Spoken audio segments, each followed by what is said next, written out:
চাকরির ক্ষেত্রে পিআরটিসি তো আমরা চাকরির ক্ষেত্রে বলছিলাম, পিআরটিসি তো আমরা এবলিশ করছি না, সব কিছুতেই পিআরটিসি আছে। কিন্তু আমাদের সরকার সেই হিম্মত দেখিয়েছে পিআরটিসি বাধ্যতামূলক, এবং সেটা করার আগে দেখুন অনেক সময় কি হয়, কাজ করতে গিয়ে যে ইন্টেনশনটা কি, আজকে এখানে সবাই আজকে যারা বিরোধী দলের যারা আছে ওনারা বলছেন, এলবি সাহেব বলছেন, সুদীপ রায় বর্মনও বলছেন, মাননীয় এমএলএ, কিন্তু এটা কিন্তু অ্যাপ্রিসিয়েট করছেন না ওনারা যে আমরা এপিআরটিসিটা প্রথম চাকরির বেলায় আমরা চালু করলাম কিন্তু, এবং সেটা অনেক সেই হিম্মত নিয়ে, আপনাদের সময়ে তো কেউ চালু করেননি আপনারা, কারণ আপনারা সেই হিম্মতই দেখাননি। আচ্ছা, যখন চালু করার আগে আমরা কিন্তু টিম পাঠিয়েছি, আজকে যে কথাগুলো বলছেন যে এইরকম পিআরটিসি করা যায় কিনা, তো যে তথ্যগুলো আজকে এখানে দিচ্ছে যে বহু রাজ্যের মধ্যে যে যে রাজ্যগুলো আমাদের কাছে মনে হয়েছে এখানে আছে, যে যে আজকে ওই নেটের মাধ্যমে এগুলো দেখেছে, আমরা কিন্তু অফিসারদের পাঠিয়েছি সেখানে।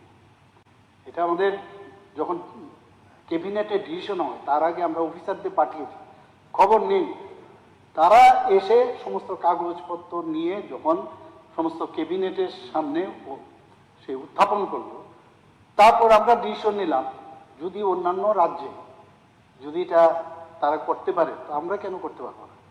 আমরা তো ত্রিপুরার মানুষ, কারণ আমরা দেখেছি এই ভাষা দিয়ে আমরা ট্রাই করেছি। আজকে এখানে বলতে আমি মানে আমি আমি বলবো খুব স্টেডিলি এবং ক্লিয়ারলি যে এই ভাষা দিয়ে আমরাও চেষ্টা করেছিলাম, ভাষা দিয়ে দেখা গেছে এর আগে ওয়েস্ট বেঙ্গল থেকে বাংলা চলে আসে, আপনার আসাম থেকে বাংলা চলে আসে, ককবরক ঠিক আছে, ককবরকের তো ত্রিপুরার মানুষ এই ভাষা জানতে হবে, পারিনি সেটা, এবং দেখা গেছে এর আগে পূর্বের যতগুলো চাকরি হয়েছে সব এই বাংলাভাষী যারা আছে তারা কিন্তু অনেকে এসে এখানে চাকরি করছে। তো এইগুলো নিয়ে কিন্তু আমরা অনেক মানে তাকে নিয়ে আমরা অনেক বলবো আমরা আলোচনা হয়েছে, তারপরে আমরা ডিসিশন নিলাম এইভাবে তো আটকানো যাবে না। তো তারপরেই কিন্তু এই অফিসারদেরকে যখন পাঠালাম, তারা যখন রিপোর্ট করলো, তখন আমরা ডিসিশন নিলাম যে না, পিআরটিসি আমরা বাধ্যতামূলক করব চাকরি ক্ষেত্রে। আজকে 2-3 বছর ধরে তো চাকরি হচ্ছে, চাকরি তো হয়েছে আমাদের এই কারণে। এখন যে চাকরি হলো এবং এই চাকরির বেলায় এই 2-3 বছর ধরে কোনো কিন্তু চ্যালেঞ্জ নেই। আজকে আমি জানি না যে ভদ্রলোক আমার কাছে শোনা জায়গায় গেছে এ নাকি এডিসির মধ্যেও সেম নেই, এডিসির মধ্যেও করেছে, আবার এখানেও করা হয়েছে, জানি না এর পেছনে কি রহস্য আছে। আমি এটা মনে হয় এটা বলা হবে, কারণ আমি জানি না কি কারণে শেষ। যাই হোক, এটা তো আমার আমার বলা উচিত নয়। এখন কথা হচ্ছে আমি রঞ্জিত বাবুকে একটু বলবো, আপনি কোন ডেটে এটা বের করেছেন, কোন ডেটে ডিসপোজ অফ করেছে, একটু যদি বলেন, সো দ্যাট আপনাকে আমি লিঙ্ক করতে পারি। কপিটা পাঠিয়ে দিচ্ছি আপনাকে। না, আপনি বলুন না কোন ডেটে করেছে, তাহলে আপনি বলছেন। এটা স্যার ডিসপোজ তো হয়েছে 20/5/2025-এ। এখানে বাড়িতে আছে, ঠিক আছে, 25-এ তো। হ্যাঁ, আমি আপনাকে বলছি আজকে এখানে বলছি, অ্যাকচুয়ালি আমাদের এই বিষয়ে এটা সাবজুডিস, কিন্তু এখানে আলোচনাই আমরা করতে পারি না এই বিষয়ে। কি বলছেন এখানে দেওয়া আছে লিস্ট দ্য ম্যাটার অন 21/9/2026। এখনো কিন্তু এটা সাবজুডিস, আমরা আলোচনা এখানে করতে পারি না, বুঝতে পেরেছেন। 2 নম্বর হচ্ছে যদি যেহেতু এই বিষয়টা এসছে, আমি পয়েন্ট অফ যদি সাবজুডিস হয়ে থাকে, মাননীয় মুখ্যমন্ত্রী বলছেন এটা এখনো তাহলে কোনো রায় হয়নি, সেরকম ভাবে কোনো অর্ডার হয়নি, then why order it is written order. না তাহলে then why cabinet taken the decision? না অর্ডার কিন্তু আমি বলছি, আমি যেহেতু বিষয়টা সাবজুডিস, তো অর্ডার দেওয়া আছে, এখানে অর্ডার করে দেওয়া আছে, লিস্ট এই মুখ থাকবে এই মুখ আছে, এটা এখন কিন্তু সাবজুডিস। হ্যাঁ, গভর্নমেন্ট মাইনা নিষে দীক্ষা, গভর্নমেন্ট ওই ছেলেটারে সুযোগ করে দিয়েছে দীক্ষা, কেসটার আসলে মেরিট রইল না, এই কারণে এটা ডিসপোজ অফ করে দিচ্ছে, নট এ জাজমেন্ট। জাজমেন্ট হয়নি। that is not a judgment. Prior to this judgment, prior to না, না। that, why are we আমরা আগের থেকে আমরা সবকিছু করে নিলাম? আরে আমি সেটা বলছি না, ইউ আর নট হিয়ার।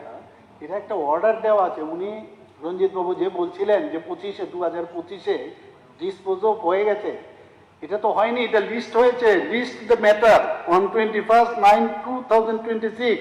এটা একটা অর্ডার দিয়েছে চিফ জাস্টিসের আপনার ডিভিশন বেঞ্চে। তো এই যে অর্ডারটা সেপ্টেম্বর, এখনো তো এটা সাব জুডিস। তো এই কারণেই বলছি সাব জুডিসে এই যে আমরা যে আলোচনাটাতে এখানে আসবো, এটা কিন্তু একটা আমাদের জন্য আমি যতটুকু বুঝি। তাহলে ডিসিশনটা নিল সাব জুডিস। এখনো হাইকোর্ট এমন কোনো রায় দেয়নি যে না পিআরটিসি রাখা যায় না। তাইলে এই প্রেক্ষিতে কেন ক্যাবিনেট ডিসিশন দিল? আমরা তো আগে দিয়েছি। আগাম কেন আমরা সরাসলাম রিপিট করলাম কেন? আমি জানি না, আপনার সাথে আমার হয়তো কনফিউশন হচ্ছে। ক্যাবিনেট কি দিয়েছে?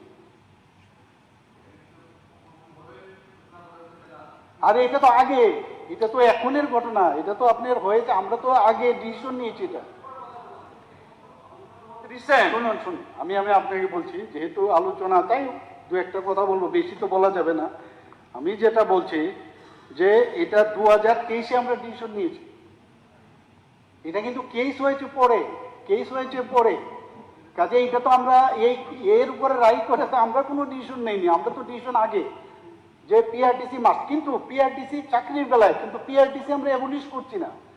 এখন দেখুন কথাটা হচ্ছে এই কারণে এখানে বলাও যাবে না, আবার যেহেতু কথাটা উঠছে আমাদের, তারপরেও আমরা ভেবেছি, যেহেতু মাননীয় বিধায়ক বলেছেন যে বাসস্থান আর জন্মস্থান এই বিষয়টা উনি এনেছেন, এই কারণে টেকফুললি আমরা বিভিন্ন যেসব জায়গায় আছে, কিছু যেসব স্টেট আছে তাদের এক্সট্রা অর্ডিনারি, সেটা আপনার পার্লামেন্টে অ্যাক্ট আছে, তাদের পাওয়ার আছে, সেখানে ওই যে ওরা কিন্তু সেই সুযোগটা পাচ্ছে। আমাদের ত্রিপুরাতে সেই সুযোগটা নেই। আপনি ঠিকই বলেছেন, এর জন্য আমাদের পার্লামেন্টে অ্যাক্ট করতে হবে। ত্রিপুরাকে কেন আমরা ইনক্লুড করবে না, দ্যাট ইজ অ্যানাদার ইস্যু। কিন্তু বিষয়টা হচ্ছে আমাদের তরফ থেকে এরকম মনে হচ্ছে পিআরটিসিটা বাতিল করে দিয়েছে।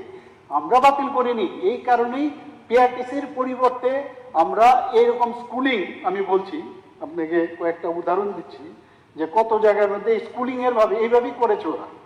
ফর এক্সাম্পল, আপনার এখানে কিছু স্টেট আছে, সেই স্টেটের মধ্যে এরা কি করেছে যে এরকম স্কুলিং এর বিষয়টা এনেছে। স্কুলিং এর বিষয়টা আনাতে তাতে করে ওইটাকে হিট করছে না। 16 যেটা আছে আর্টিকেল 16 সেটাকে হিট করছে না। ওনারাও কিন্তু এরকম করছে, তেলেঙ্গানা এখানে এরকম করছে, কয়েকটা জায়গায় আমার কাছে আছে এখানে।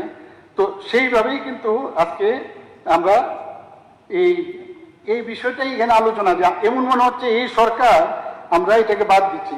আজকে বিদ্যালয়ের বিষয়ে হোক বা বিভিন্ন শিক্ষাগত সুযোগই হোক, আমরা সংরক্ষণই হোক, বিভিন্ন সরকারি প্রকল্পই হোক বা পিআরটিসির প্রাসঙ্গিকতা কিন্তু এটা থাকবেই। কিন্তু চাকরির বেলায় যেটা বলা হয়েছে যে কোনো অবস্থায় বাসস্থান যাতে এখানে হতে এটা হিট করে। তো সেই কারণেই আমরা যেটা ভাবলাম, আমরা যে এই যে আমাদের ত্রিপুরার লোকরা যাতে চাকরি পায় তার জন্য কিন্তু আমরা চিন্তা করছি, অ্যাটলিস্ট যখনই অ্যাডভার্টাইজমেন্টটা হবে এ মূল্য পট করে বলবে না যে আমি 5 বছর তো আমি ছিলাম। সাধারণ মানুষ কিন্তু ওই জায়গাটা আমি কিছুটা তো আমরা এখানে আটকাতে পারবো যে অন্তত আমাদের ত্রিপুরার লোক চাকরিটা পা। এখন কথা হচ্ছে সেটা নিয়ে আমরা দেখছি কিভাবে আর আইনগতভাবে সেটাকে আমরা শক্তমুক্ত করতে পারি। কিন্তু পিআরটিসি চাকরির বেলায় আমরা কিন্তু সেটাকে বাকি মানে পিআরটিসি থাকবে, চাকরির বেলায় সেটা এই যে হিট করছে এবং তার রেজাল্ট যখন বেরোবে তখনই আমরা বলতে পারবো। এর বেশি যেহেতু এটা সাব জুডিস, এর বেশি আমার পক্ষে বলা মুশকিল।